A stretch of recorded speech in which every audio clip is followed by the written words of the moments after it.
Until February 1984, Hallow Creek was a functional mountain settlement. It appeared on state topographic charts as a cluster of cabins and a central dining hall, home to a small community that lived high above the valley floor.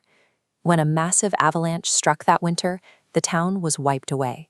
Rescuers spent days navigating chest-deep snow and sub-zero temperatures to clear the debris.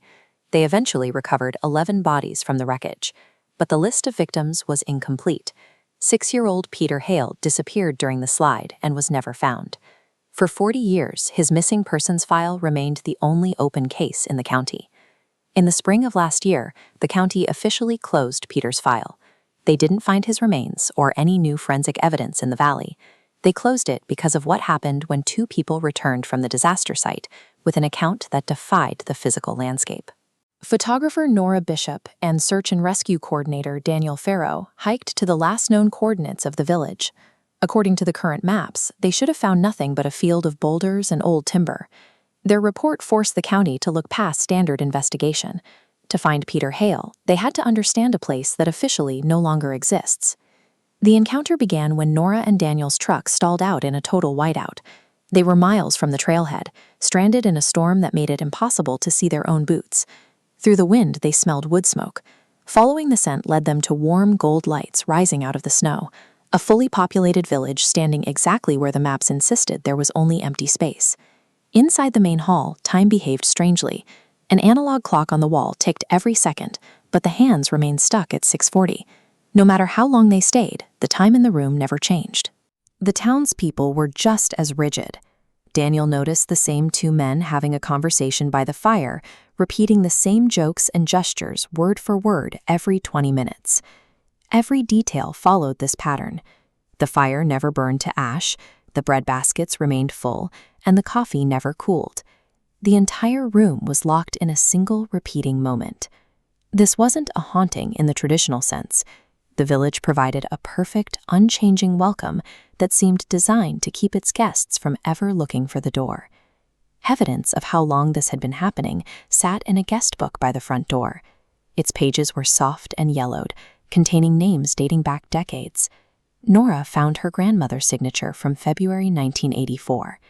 The entry showed when she arrived, but the checkout column was blank.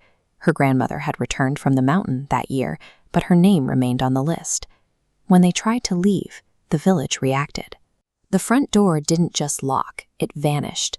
The wood of the frame smoothed over, turning into a solid wall of fresh-cut wood that hadn't been there seconds before.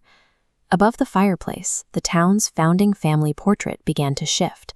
A new face appeared in the paint, small and soft at the edge of the frame. It was Nora, captured in the same stiff, formal style as the residents who had died 40 years earlier. The village was substitute-seeking. It needed to replace the residents it lost in the avalanche, and it was using its hospitality to absorb the people who stumbled into its borders. The dinner guests finally revealed themselves.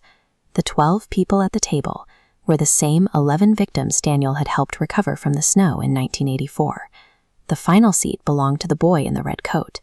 Peter Hale had been waiting at the table for 4 decades, the only piece of the 1984 disaster that the mountain hadn't allowed to rest.